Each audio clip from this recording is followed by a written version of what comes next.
বাবা, তাহলে তিলোত্তমা শেষ অবধি বিচার পেল? পেল কি? কি বলছো বাবা? ১০০ দিনের ওপর ধরে কেস চললো, কত মিছিল হলো, সেলিব্রিটিরা শাঁখ বাজাতে শিখে গেল, কিন্তু মিডিয়াতে যে বলছে অনেক প্রশ্নের নাকি উত্তর পাওয়া যায়নি। বাবা, মিডিয়া বিচার করে না, কোর্ট করে। তাছাড়া মাধ্যমিকে আমার ইতিহাসের খাতাতেও নন্দবংশের প্রতিষ্ঠাতাকে তার সঠিক উত্তর পাওয়া যায়নি। আমি মতিনন্দী লিখে চলে এসেছিলাম, কিন্তু আমি তো মাধ্যমিকে ইতিহাসে পাশ করে গেছিলাম।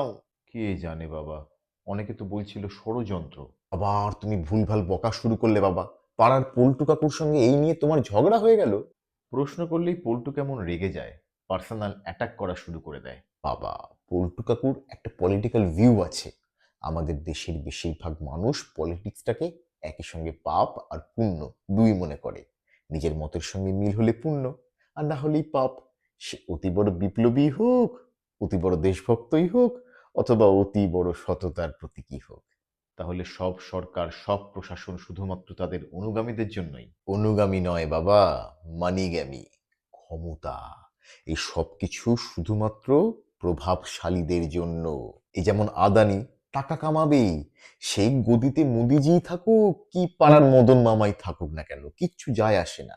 শুধুমাত্র তুমি আমি ওই বাজারে ১০০ টাকার জিনিস কেনার পরে ৫ টাকার ধনেপাতা ফ্রিতে পেয়ে আনন্দ করতে করতে বাড়ি চলে আসবো। সাধারণ মানুষের কোনো দামই নেই। সেইফ আলী খানের থেকে তো কম দাম বটেই। এই যে এত লোক রাস্তায় নামলো, রাত জাগলো, কি পেল? কেউ কেউ কারোর থেকে থ্রেট পেল।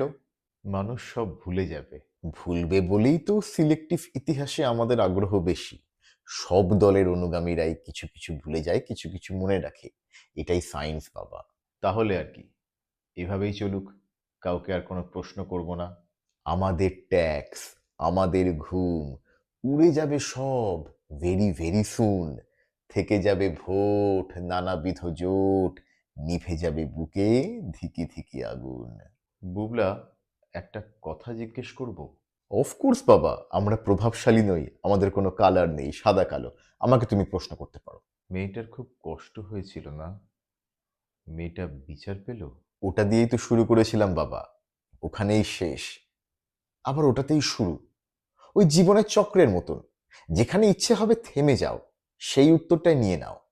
ওটাই সান্ত্বনা, অথবা ওটাই বেদনা।